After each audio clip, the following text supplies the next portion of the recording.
General Manager Shri Mohanto, convener of the SLBC, Shri Sengupta, MD and CEO of Indian Overseas Bank, my respected colleague, Special Secretary Srimati Rita Thakur, respected Regional Director RBI Shri S.M.N. Swami, my friend Chief General Manager Shri Venkatakrishna of NABARD, ladies and gentlemen, thank you all for attending this important meeting and for inviting me to participate here.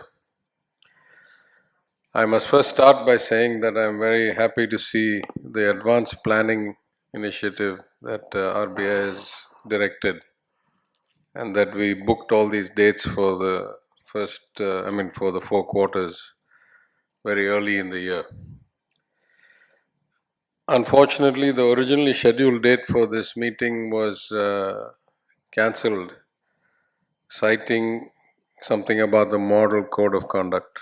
I would urge the SLBC, the convener, in fact, my colleague Mr. Swami, to clarify. In my opinion, this was a completely misguided decision.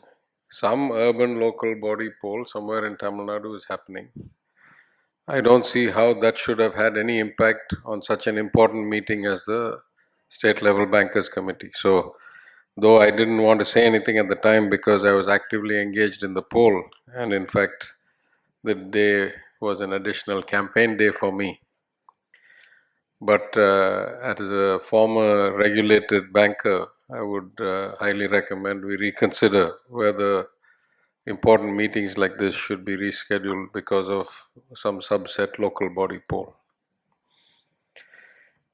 Anyway, the consequence of that, unfortunately, is that I'm sure none of us would like to be here today. You know, the year-ending pressures of tomorrow are so high.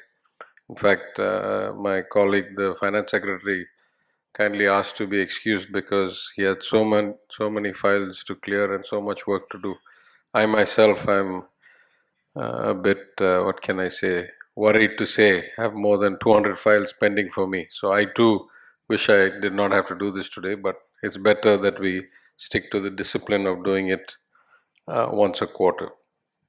But I would only urge Sri Mohanto, when he's going through the agenda, to be as brief and concise as possible. This is not the day to be getting into a lot of detail. We can all read the report later and we'll finish up quickly. I think there are 3 or 4 important things I want to talk about today, but first let me thank Sri Sengupta for the excellent economic review and assessment of the risks at a national, at a global level. The RBI director, the regional director, for a very clear and concise yet comprehensive statement of the programs, the situation, the guidelines, the regulatory advice, and the NABARD General Manager for his very clear depiction of the role of NABARD, the role of agriculture, the situation we're in today, and what the expectations of the immediate future are.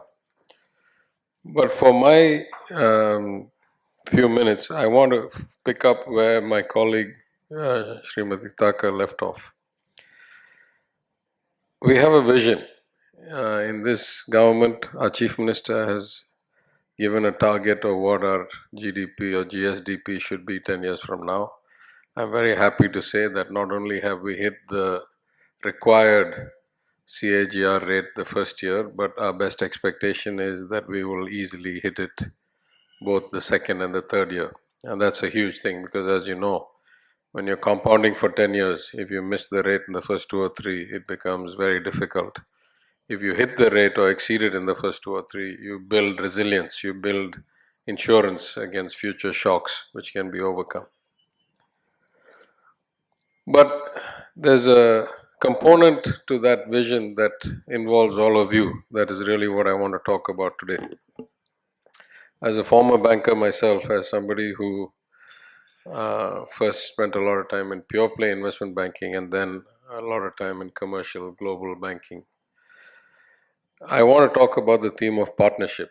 Really, what we want to do is build a much better partnership between the government of Tamil Nadu through the finance department and all of you as bankers.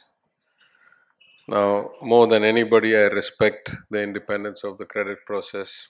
I respect the need for integrity in committee processes inside your bank. But at a broader strategic level, I believe there's a lot to be gained by much closer cooperation. I'll go into the detail a bit, but let me say the upside first. We believe that our initiatives will result in a lot more banking activity and a lot more formalization of the economy, driving up your deposits and driving up your overall banking volume. Just as one example, we are shifting this goal for Thalis and wedding assistance scheme to educational scheme. We expect up to 6 lakh beneficiaries every year. So if we see that as a 3-year or 4-year build up, that's a couple of lakh accounts, active accounts with monthly deposits created every year.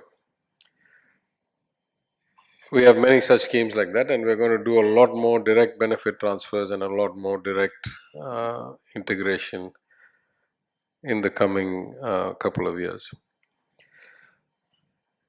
in SME, in women's self-help groups, etc. So the good news is that there's a lot more banking business, a lot more float, a lot more transaction volume.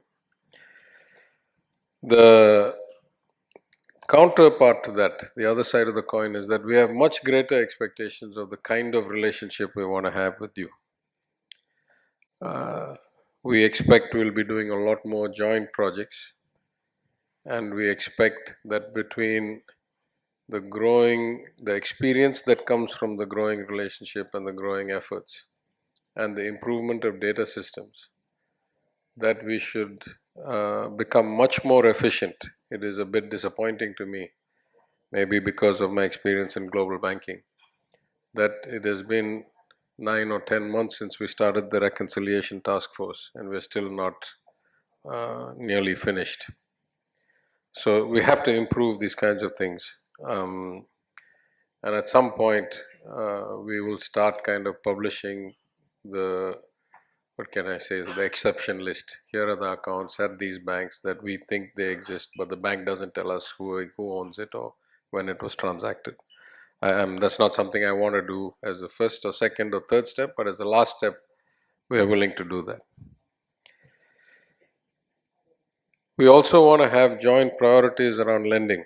In my budget speech and in my response, I pointed out that though the Chief Minister clearly articulates our social justice, no one left behind, inclusive growth, there should be no sectors or departments or districts given less priority. In fact, there's great disparity. In fact, all our research suggests there are a lot of people at the bottom of the pyramid who are intended beneficiaries, who are qualifying beneficiaries, are not getting the benefits because they don't have anybody to help them do the paperwork, access the benefits. So we have to think of innovative ways of improving administration, improving execution capability. Some of that may involve things like automatic enrollment based on our databases of how old and are they living alone, or are they widowed, or things like that. We'll need to work with you on that. We find lots and lots of bad outcomes, arbitrage. In the jewel loan program we have talked about, when we went to inspect them, we found thousands of cases of malfeasance, extreme malfeasance in every way possible, all the way ranging from empty covers that allegedly contain gold to one family that had split their gold holdings and taken across 15 or 20 societies up to the 5 sovereign limit. This is not what the program is intended for. So as I've said many times before, in our hierarchy of failures, the lowest failure is if a beneficiary gets some benefit they may not be 100% entitled to or 100% validatable. For example, the new model requires Aadhaar validation and fingerprint validation to get rice, let's say, at a ration shop. And many people have a problem because, especially as you get older, the fingerprints are not as clear and they're not identifiable. So it is our policy that on those occasions, at an individual level, it is a much lesser sin to give them the food and then do an exception analysis and a report and cross-referencing and scale analysis. Is it realistic that there are so many cases of missed fingerprints in this shop when there are none in the other, etc.? We have a broad data set, we can do cross-referencing. But on the instance, it's better to be compassionate and give the grain. So that's the lowest failure, the lowest sin. The next is if we find eligible beneficiaries who are not getting it. That is a higher failure, a higher sin if we find poor people who are entitled to benefits from the government because of various failures, they don't get it. And the worst of all sins is when we find large-scale malfeasance, like we have found in the loan program, or though it's a bit early, I won't reveal the data, but we have tens of thousands of people who are listed as expired in the civil register who are still getting pension payments. We have lakhs of cards, ration cards, who have never bought a single ration product before the 4,000 rupee handout, never bought one after the 4,000 rupee handout, and yet have come and collected the 4,000 rupees in scale, meaning lakhs and lakhs. These are all cardinal sins from our perspective because we are letting the public's money go to either, intentional malfeasance or localized kind of scamming. So it is data that is going to drive a lot of our movement going forward, and in that sense we will need to work closely with you to share data. And I say this not just as finance minister, but also as a GST council member and as a member of the standing committee on group of ministers on reforms for the GST council, where I have advocated that rather than the proposal of using a third-party service provider to validate accounts, that they should tie into the RBI's NEFT or RTGS network to cross-reference whether these accounts really exist and to set up GST accounts. So I think there's a lot we can do. A couple of points that were brought up today. The RBI director pointed out that a lot of the benefits and schemes that the government extended or the RBI extended have not reached the last mile. This came up in the first SLBC meeting after I became minister. We talked about joint programs for marketing, for education, for enlightening at the district levels with the MSME department. We need to do a lot more of that. We will. I'm very supportive of the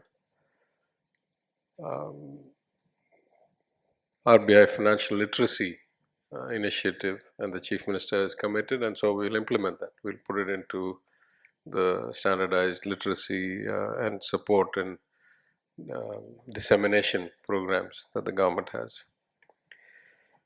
I had made a request earlier. I reiterate that request, that when we have these meetings once every 3 months, especially if they tend to happen towards the end of the 3-month period, the data going back 3 months is a bit stale. Even in the government, we have improved. This year, for example, in the budgeting process, because I had weekly meetings with the department starting 3 months ago, by the time we printed the revised estimates, we had 11 months of solid data. Therefore, I have confidence that when the final account comes out, we won't be more than 2 or 3% different from the revised estimate, because otherwise, the last 6-7 years, the gap between budget and revised estimate and the gap between revised estimate and final account were 20-30%, meaning it's worthless numbers. I mean, if the gap is going to be 20-30%, it's not even worth publishing the numbers because they are misleading. They are not just in bad information, they are not just lack of information, they are misleading if the outcome is going to be 30% difference. And I'm saying line items, I'm not talking just the total. I'm saying revenue, expense, capex, everything. So I would urge that these reports, especially if we're meeting towards the end of this quarter, then the data contained should be at least January 31st, if not February 28th, instead of using December 31st. I mean, it's good to mark quarters, but there should be a more current update so we know where we're going.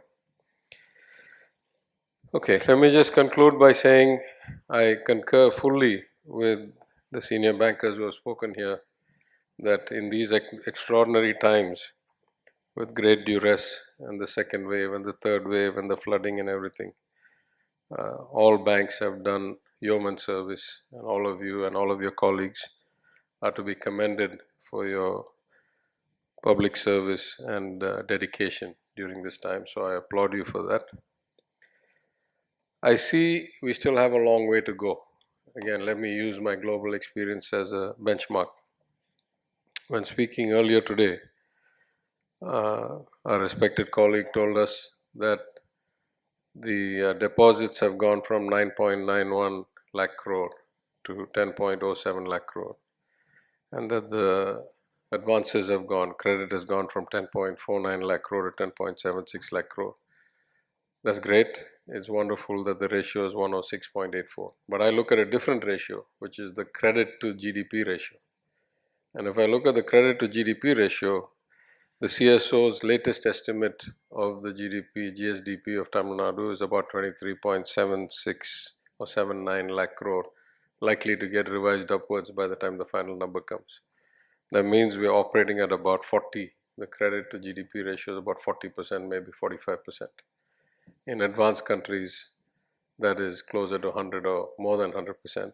Of course, the bulk of that being market advances as opposed to bank advances, because banks have certain criteria, constraints based on their capital and so forth. But still, in the absence of market credit and market liquidity in the fixed income sector, then the banks fulfill almost solely that function. In that sense, we still have a long way to go. The credit to GDP ratio is still low. But anyway, I have the confidence as we end 1 year in government and we have 4 years left of our term.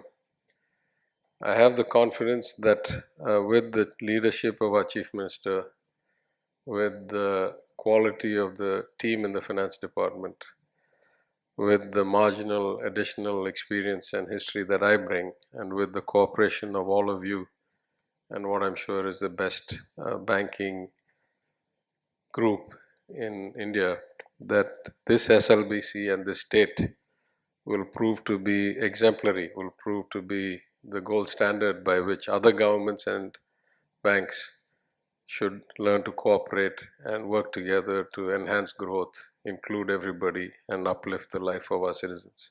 So I thank you once again.